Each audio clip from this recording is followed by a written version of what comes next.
Tonight, severe storms colliding with the holiday weekend travel rush. Millions on the move for the unofficial end of summer. Dramatic video out of the Midwest. Torrential downpours, strong winds, and several tornadoes reported. Powerful storms forcing ground stops at airports. A record number of people on the road stuck in bumper-to-bumper traffic, where storms are set to strike next. And could they upend your holiday weekend plans? Also tonight, NHL star tragedy. The hockey world in mourning after star Johnny Gaudreau and his brother Matthew were fatally struck by a suspected drunk driver. The brothers killed while riding bikes just hours before their sister's wedding. The driver now in custody. What he admitted to police on the scene, and the outpouring of support for a family now dealing with the unimaginable. Crisis in Gaza, the race against the clock to contain the threat of polio. Israel agreeing to pause fighting as the urgent vaccination effort gets underway. And the teen TikTok star who documented daily life inside a war zone, killed in an Israeli airstrike. Serial trial redo, the shocking move from Maryland's highest court, reinstating the murder conviction of Adnan Syed, the man at the heart of the hit true crime podcast. Syed, who spent 2 decades in prison for the murder of his ex-girlfriend, was cleared of all charges just 2 years ago. What this latest shakeup means. The disturbing findings at a Boar's Head plant linked to a deadly Listeria outbreak. Insects, black mold, and puddles of blood discovered in the facility. Health inspectors sounding the alarm on a number of food safety violations. And making Paralympic history. Meet the athlete who escaped the Taliban to become the first ever medalist for the refugee team. Her remarkable journey to victory on the Taekwondo mat. And majoring in TikTok, the U.S. university offering a degree in digital media influencing. Top Story starts right now.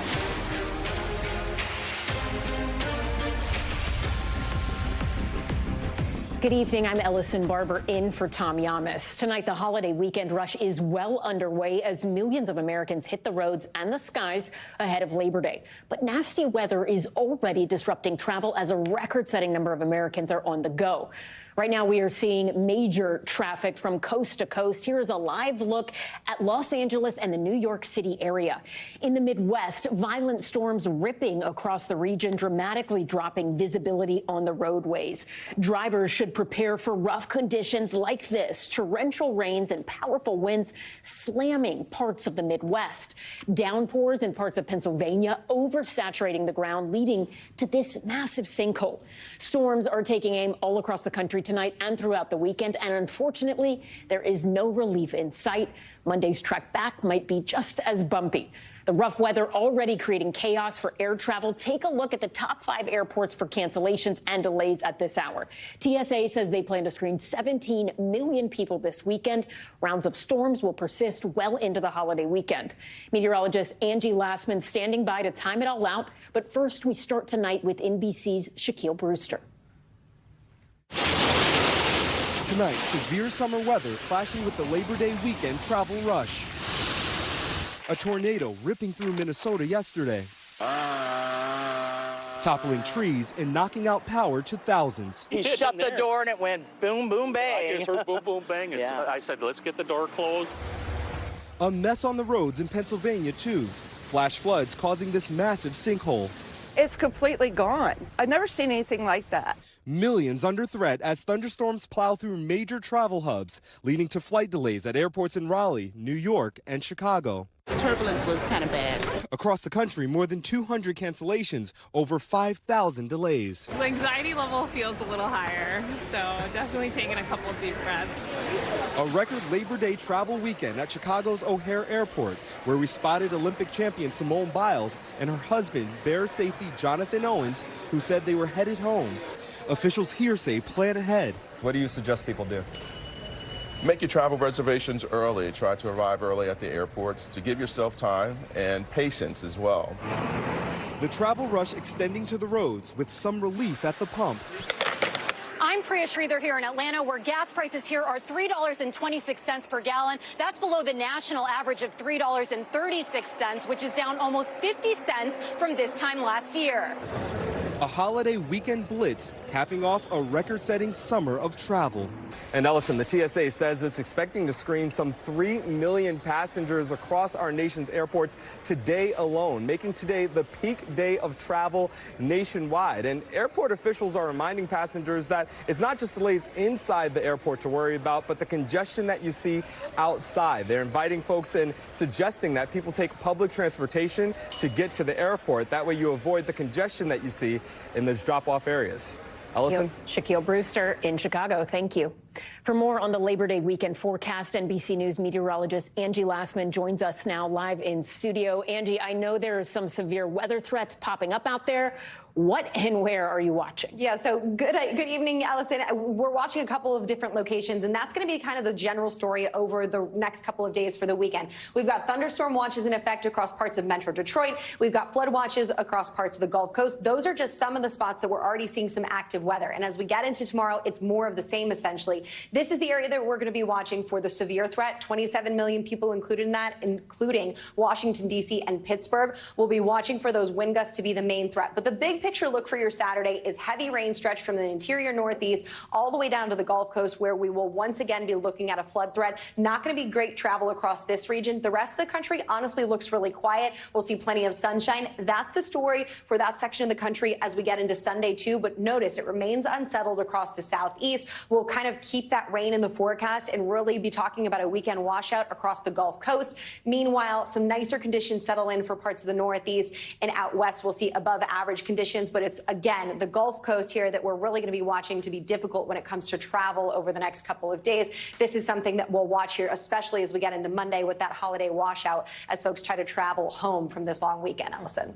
All right, and I understand you are also monitoring the tropics. What's going on there? Yeah, so we have a couple of spots that we're watching. None of these are looking to impact anything for your weekend plans just yet, but there's something that bear watching. We've got a tropical depression that could potentially form in the Gulf of Mexico here over the long term, maybe next week. That one, about a 20% chance over the next 7 days. We've got a better chance of this one that's going to form here again in parts of the Atlantic. We still could be talking about a tropical depression from that system next week, and kind of more of the same with another slow developing potential system down the line. The good thing is none of those impacting us for this upcoming weekend ahead. All right, Angie Lassman, thank you. Our other major headline tonight, the hockey world in mourning after the stunning death of Columbus Blue Jackets star Johnny Gaudreau. He and his brother Matthew killed by a suspected drunk driver while biking on the eve of their sister's wedding. Stephanie Gosk has more on the tributes now pouring in. Tonight, outside the Columbus Blue Jacket Arena, a memorial is growing. The NHL team shocked by the loss of its biggest star. They signed Johnny Gaudreau 2 years ago. Hey, Johnny. How's it going? Todd. Hi. The all-star forward, nicknamed Johnny Hockey, gave new hope to a struggling team. On Thursday night, police say the 31-year-old and his younger brother Matthew were killed by a suspected drunk driver while riding bikes near their hometown. Johnny was the father of a baby boy and girl, Matthew, a hockey coach and husband. Today, their sister was supposed to get married. The driver, Sean Higgins, charged with 2 counts of vehicular homicide. According to the arrest warrant, the 43-year-old told an officer he had approximately 5 to 6 beers. He admitted alcohol contributed to his impatience and reckless driving. The warrant alleges Higgins tried to unlawfully pass an SUV, hitting the 2 brothers who were riding in the narrow shoulder. Higgins has not entered a plea. The brother's uncle, writing in part, "Last night we lost 2 husbands, 2 fathers, 2 sons, 2 brothers. Truly 2 amazing humans." Jerry York was their hockey coach at Boston College. It sounds like Johnny and Matthew made a real impression at Boston College. Oh, they really did. And the way they carried themselves around the campus was, something a coach dreams about. The Blue Jackets writing they are shocked and devastated. The fame never really changed, John. Tom Bunting coached alongside their dad in New Jersey. People just knew them as hockey players, But it was a really, really tight family. And it's just a horrible day. Back in Ohio, Johnny's jersey is a favorite among young players. One youth coach saying it's going to be a hard year. Stephanie Gosk, NBC News. We're going to turn now to some breaking news out of Dallas, where tonight authorities say a police officer is dead and 2 others wounded after a gunman opened fire. Dallas police confirming the suspect first fired inside of a marked police vehicle before engaging in a shootout with responding officers. The suspect then leading police on a chase before he was shot and killed. NBC News correspondent Morgan Chesky joins us now. Morgan, Dallas police just held a press conference late today. Talk to us about what we learned there. Allison, some stunning details revealed by the Dallas chief of police, who broke down tragic minute by tragic minute what played out late last night, beginning in Dallas and then ending on an interstate nearly 30 miles away. We were able to hear the essential call for help from one of those Dallas officers after being wounded. And Ellison, they've identified this gunman who was taking part in this as an individual named Corey Cobb Bay. He, according to police, executed on an officer in a South Dallas neighborhood and then led police on a 30-mile chase before stepping out of a vehicle and being fatally shot by officers. But I want you to hear kind of some of what happened according to Dallas police. Take a listen. I do want to make something clear. I know that the word ambush has been thrown around in the last 24 hours or so. That's not what happened here. Officer Burks was executed. So according to Dallas police, Ellison, Officer Burks was sitting in his vehicle when this suspect approached him and was videoing the encounter on his cell phone. It was shortly thereafter that he produced a firearm and, as you heard the chief say, executed Burks inside his patrol car. Whenever the dispatch did not receive radio transmission back after checking in with Officer Burks, they dispatched more officers to that scene who engaged in a firefight with the suspect, who then got inside his vehicle and then drove away to that location 30 miles away where he was fatally shot by police. This is hitting the department incredibly hard. Keep in mind, it was just 8 years ago that another gunman ambushed officers, killing 5 and injuring 9 others. There were scenes of dozens of officers waiting outside the hospital last night where Burks was receiving treatment, in addition to 2 others that were wounded. Burks eventually passing away as a result of those wounds. Ellison? And Morgan, what else do we know about the officer that was killed? Yeah, this is heartbreaking in every sense of the word. He had just recently joined the police force after serving as a high school math teacher for more than 15 years. So despite being, I guess, one of the, I hesitate to say elder officer, but he had had a full career prior to joining police, and he was described by those who knew him as an upright individual with incredible character. Ellison? All right. Morgan Chesky, thank you. Turning overseas now to the urgent race to vaccinate children inside of Gaza against polio. Israel and Hamas agreeing to pause in fighting starting this weekend to get the critical doses to Palestinians after a baby tested positive for the virus. This as the family and friends of beloved content creator mourn his death after he was killed by shrapnel from an Israeli airstrike. Raf Sanchez reports. Tonight, with polio spreading in Gaza, the UN ramping up for a vast war zone vaccination campaign. This is a massive operation. The security, of course, is paramount. Israel and Hamas have agreed to 3-day pauses in the fighting starting Sunday to give the UN time to inoculate 640,000 Palestinian children. Polio affects mainly small kids and was stamped out in Gaza 25 years ago. But it's making a return in the contaminated water that many depend on for bathing and drinking after Gaza's water treatment system collapsed. The UN hopes to roll out more than 1 million vaccine doses. One challenge, keeping them cold in the sweltering Gaza heat with little reliable electricity. I'm not going to say this is the ideal way forward, but this is a workable way forward.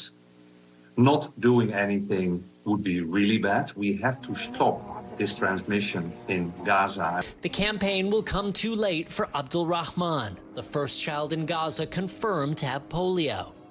This was him earlier this summer, learning to crawl in the tent his displaced family calls home. Now he's paralyzed in one leg, confined to an old car seat. His life has changed 180 degrees, his mother Naveen says.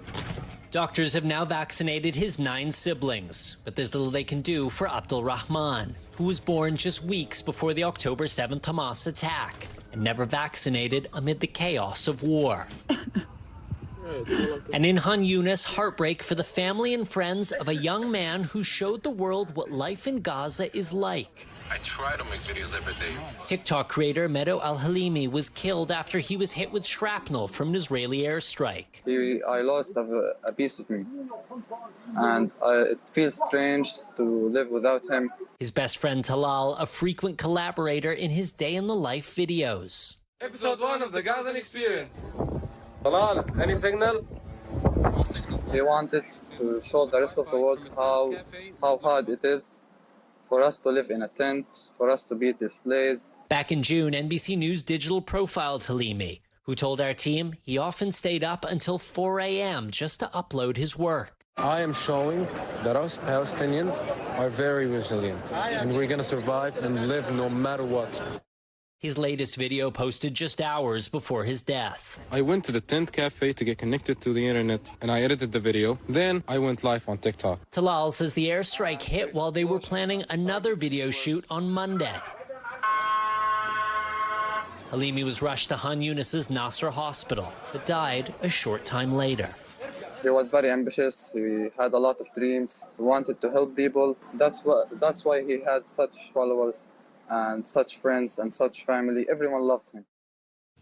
And Raf joins us now from Tel Aviv. Raf, the U.S. is said to be pushing Israel to make changes when it comes to civilian evacuations in Gaza.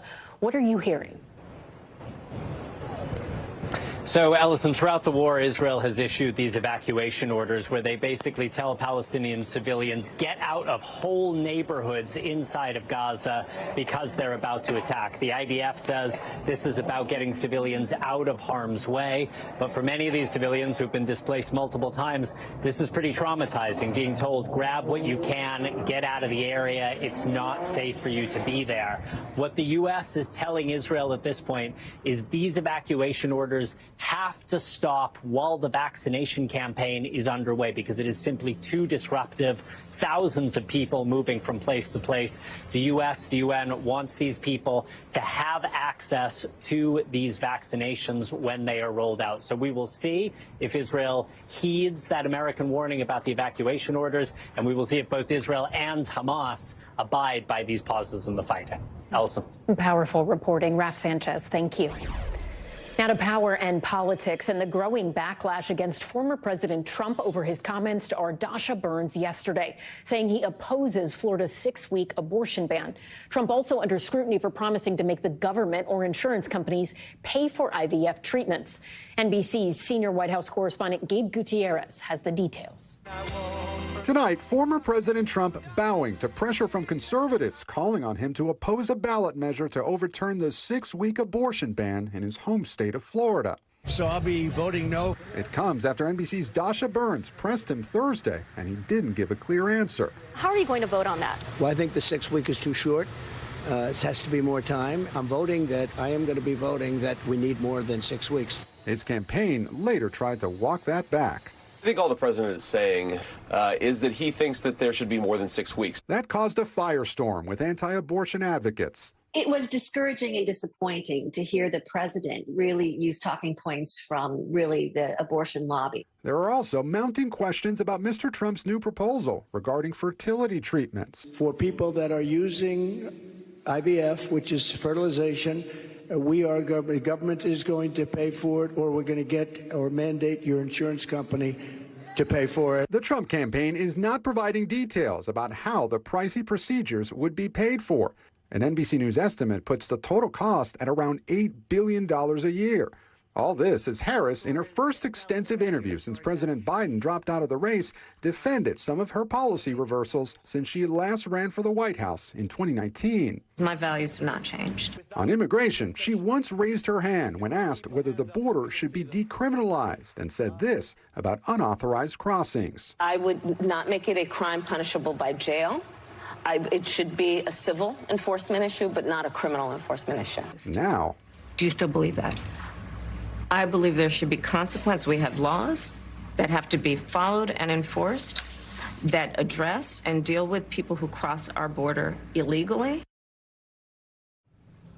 And Gabe joins us now from the White House. Gabe, I want to go back to former President Trump's statements this week on that Florida abortion ballot measure, saying he will vote no to overturning the ban, but he wants more than 6 weeks in Florida. You outlined some of the outrage over those comments. Talk to us about how concerned, or if his campaign is concerned, that this could cost him some votes within his base. Well, Allison, you only need to look at how quickly the campaign rushed to clean this up. Just shortly after Mr. Trump spoke with Ardasha Burns yesterday and gave that unclear answer, the campaign already tried to walk it back so quickly. And the former president himself gave a blunt answer when asked about it this afternoon, much clearer than he did the previous day. So we know that at least one prominent anti-abortion group spoke with the president last night. This is a powerful constituency in Republican politics, and clearly the campaign made the calculation that they didn't want to risk upsetting them by speaking out against the Florida ban. Allison? Gabe Gutierrez, thank you. Still ahead tonight, the surprising shakeup in the case against Adnan Syed. The man at the center of the hit Serial podcast was cleared of murder just 2 years ago. But now a Maryland court ruling for a redo of the very hearing that set him free. We'll explain. And the terrifying moments at Walt Disney World, people sent running, some even hiding in shops over false reports of an active shooter. What officials say actually happened. And do you want to be an influencer? One university now offering a degree to help turn your social media presence into a business. Stay with us.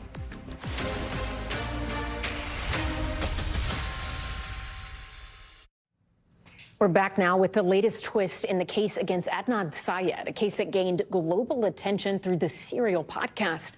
In a 4-3 ruling, Maryland Supreme Court deciding the trial must be redone and that his murder conviction will be reinstated for now.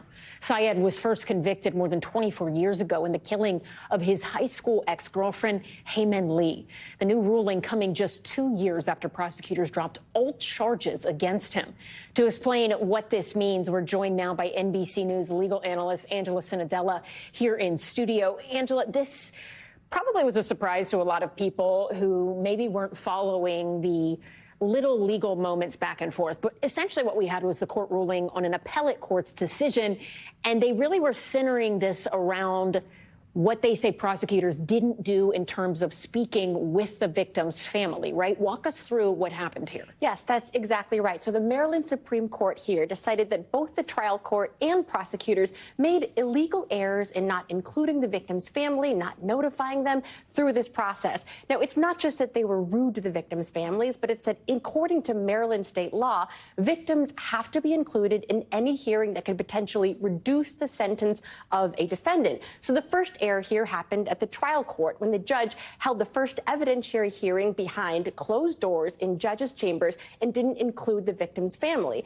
Now, after the decision was made to vacate the conviction, to have it just go away entirely, the victim's family decided to appeal. As they were appealing, the prosecutors then decided to formally dismiss the charges. So prosecutors have this option. After a judgment is totally vacated, they can either go backwards and retry the entire case, or they can dismiss the charges. But the problem here was that they did it while the victim's family was appealing, which then made their appeal go away. It made their rights go away. So the court there was just saying they should have waited.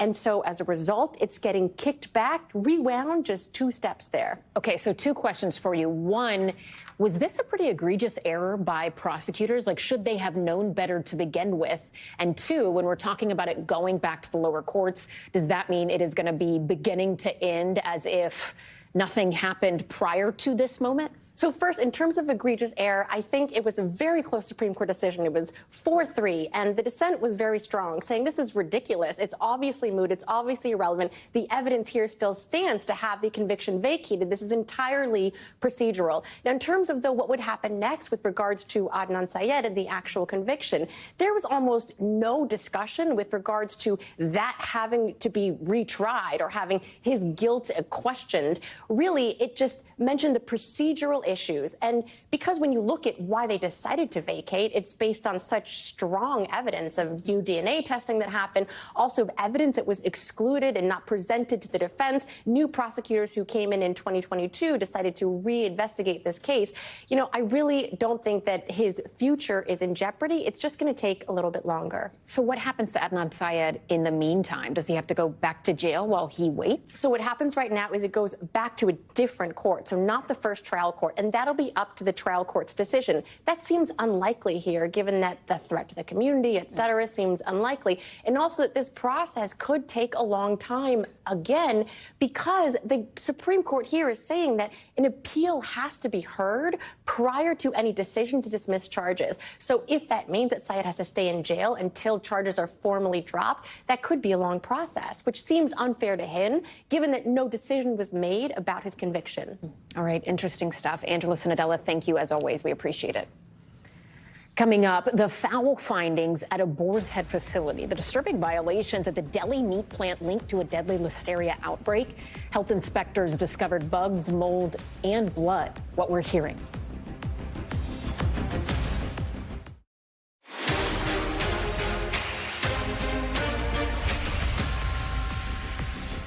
We're back now with Top Stories news feed, starting with the stampede at Disney World caused by a false claim of an active shooter. Social media video showing a crowd attempting to exit the park and terrified guests hiding in a souvenir store. Then police searching the area moments later. The Orange County Sheriff's Department saying fears were sparked after guests heard a fight and a popping sound, which they now believe was a balloon. A Dancing with the Stars pro arrested in California on suspicion of felony domestic violence. Police in Napa County saying Artem Chen-Vincent was arrested yesterday by deputies responding to a domestic violence call. No information has been released about the victim, but he is married to former WWE wrestler Nikki Bella. The Russian dancer and TV star was released on $25,000 bail. And the University of Texas at San Antonio launching a bachelor's degree program that teaches students to become online influencers. The university saying its digital media influencer degree combines the science of audience psychology with the art of content creation. The program is offered both online and in person. Next tonight, to the disturbing new details in the deadly Listeria outbreak tied to Boar's Head deli meat. Inspectors finding insects, mold, and even puddles of blood inside one of the company's facilities in Virginia. The outbreak already linked to 9 deaths. Here's NBC News correspondent Maura Barrett with the concerning details. Tonight, a disturbing new report revealing a slew of health violations inside a Boar's Head plant linked to the deadly Listeria outbreak. Documents from the U.S. Department of Agriculture, which were first obtained by CBS News, outline 69 instances of noncompliance with federal regulations at the plant in Jarrett, Virginia, from August 2023 to August of this year. The report goes on to describe insects crawling on the walls and flying around the room, a black mold-like substance, and green algal growth throughout the plant. Regulators also finding heavy discolored meat buildup on a hydraulic pump, ample amounts of blood and puddles on the floor, and rancid smells. According to the CDC, 9 people have died and 57 people have been hospitalized after eating Boar's Head products contaminated with Listeria, marking the worst outbreak of the infection in 13 years. What distinguishes Listeria from some of the other food poisonings is this bacteria tends to target the central nervous system. And so in addition to fevers and chills, upset stomach, maybe diarrhea, you also start getting headaches, stiff neck. That moves into meningitis, and that can be the point where it starts turning deadly and it starts affecting people who have weakened immune systems. Since July, the company has recalled 7 million pounds of deli meat. The recalled products have either EST 12612 or P-12612 inside the USDA mark of inspection on the product labels. Some of the products have sell-by dates into October 2024. If you have these meats, the CDC says throw them away. If you had one in the refrigerator, you need to get rid of that product, completely clean out the refrigerator, and I would throw out any food that had been close to it because cross-contamination is very easy to do with this bacteria. A spokesperson for Boar's Head tells NBC News they deeply regret the impact this recall has had on affected families. And the company says production has been paused at the Jarrett, Virginia facility as they conduct an extensive investigation. And Mara joins us now from Chicago. Mara, I understand you have some new reporting that there's now been a lawsuit filed against Boar's Head. What can you tell us? Yes, just in the last couple of hours, Ellison, this is a wrongful death lawsuit on behalf of the family of Gunter Morgenstein. Morgenstein was an 88-year-old Holocaust survivor who bought some of this deli meat earlier in the summer, became so severely ill he had to be hospitalized and ultimately passed away. Again, he's one of 9 people that we know about that have passed away and are connected to this outbreak. Ellison. Mara Barrett, important reporting. Thank you. Turning now to top stories, Global Watch. Protests in India intensifying in response to the brutal rape and murder of a trainee doctor at a government-run hospital. Footage from earlier this week showing police in Kolkata firing tear gas and water cannons to disperse protesters. Thousands of doctors have been on strike since the crime occurred 22 days ago. Protesters are now calling for the resignation of West Bengal's chief minister.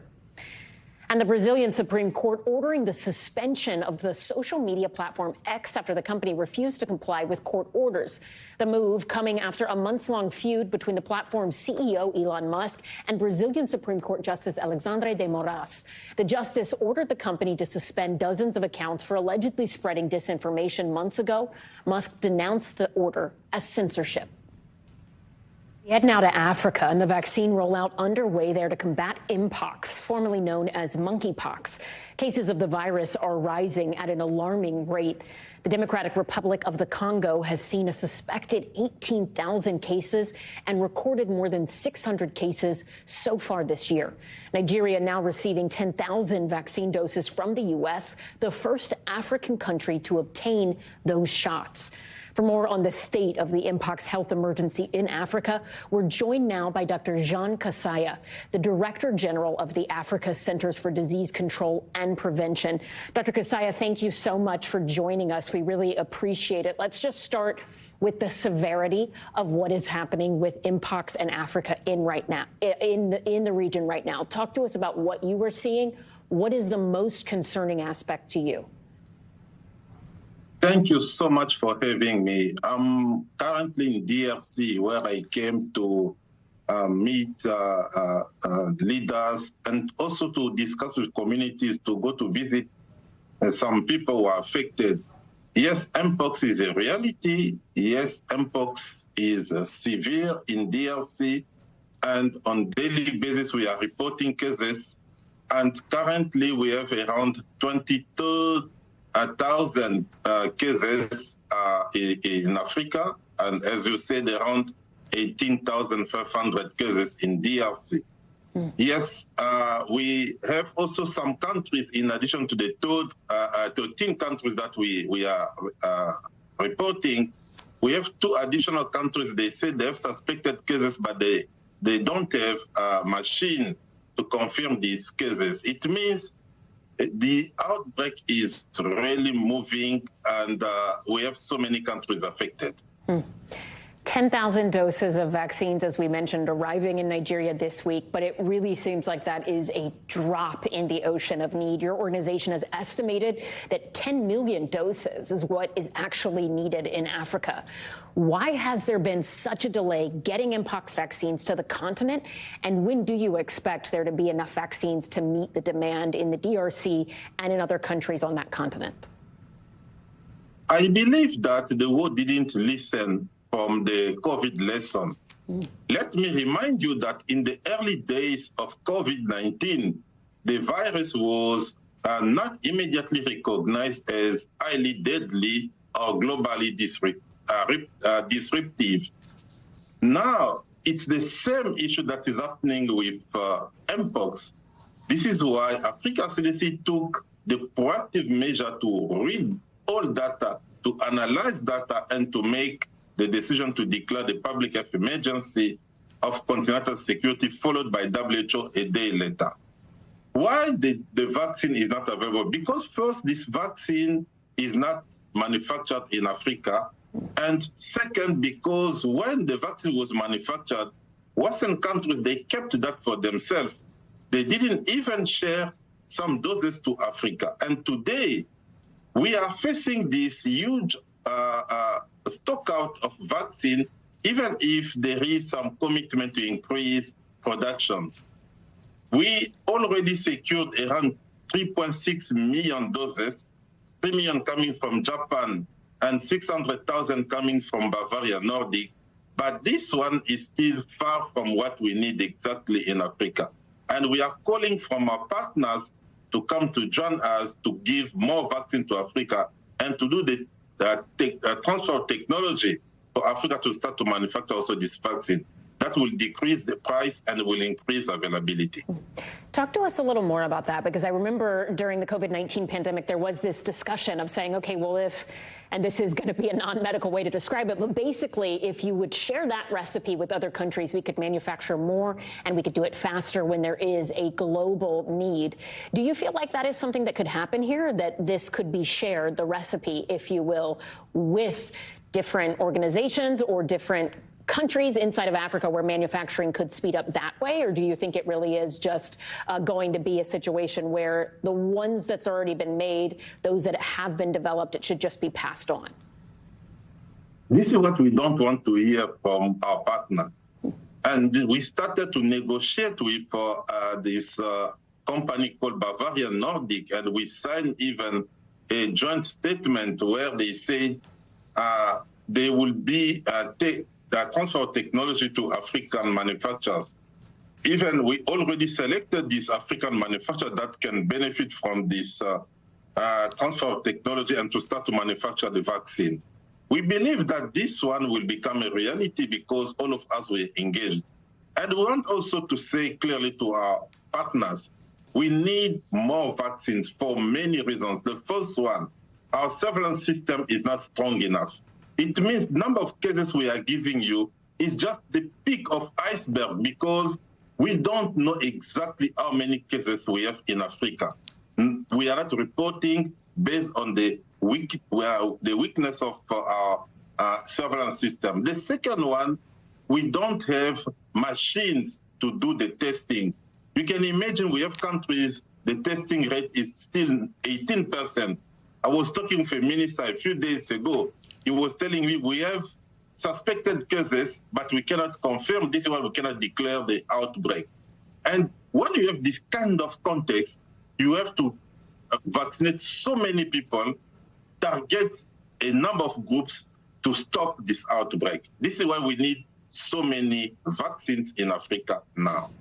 All right. Well, Dr. Jean Kaseya, thank you so much for the work you do and joining us tonight. We hope we can talk to you again soon when the situation improves. Thank you so much. We appreciate it. Thank you for having me. Thank you so much.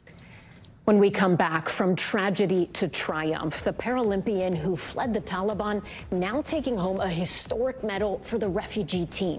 Her incredible journey to Paris next. We're back now with the Paralympics and the athlete taking home the first medal ever for the refugee Paralympic team. But her journey to Paris, it was no easy road. In red, representing refugee Paralympic team, Zakia Kudadadi. On night one of the Paralympic Games, a victory that goes far beyond sports. And it's a bronze medal for the refugee Paralympic team. Afghan refugee Zakia Kudadadi taking home bronze in Taekwondo, the first ever medal for the refugee Paralympic team. I'm so happy because this medal is my dream. I'm so excited for joining this medal for my family kids here and for all the refugees in Paris and in the world. And I'm continue hard my Taekwondo. Kudadadi was born without a forearm in Herat, Afghanistan. Despite a physical limitation, she began Taekwondo at 9 years old. But those early days at the gym were fraught with fear and shrouded in secrecy. Without opportunities for women to safely practice sports, she had to begin training in a hidden gym. She was forced to evacuate her home country of Afghanistan in 2021 after the Taliban took over once again. She fled to Paris, where she was able to train alongside French athletes. And now she's on one of sport's biggest stages, one of 8 para-athletes who make up the game's largest ever refugee team. The Olympic and Paralympic refugee teams were created in 2016, made for athletes who were forced to flee their own countries to escape war, violence, and human rights violations. Blue from the Last month, boxer Cindy Nagamba from Cameroon took home a bronze during the Olympics. It was also a first for that team. For Kudadadi, she says this medal is more than just a personal victory. I'm like this for women of my country, and we are together win one day, I sure.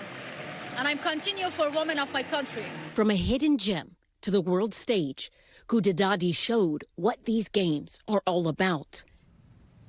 Thanks so much for watching Top Story. I'm Ellison Barber in New York for Tom Llamas. Stay right there. More news is on the way. Thanks for watching. Stay updated about breaking news and top stories on the NBC News app or follow us on social media.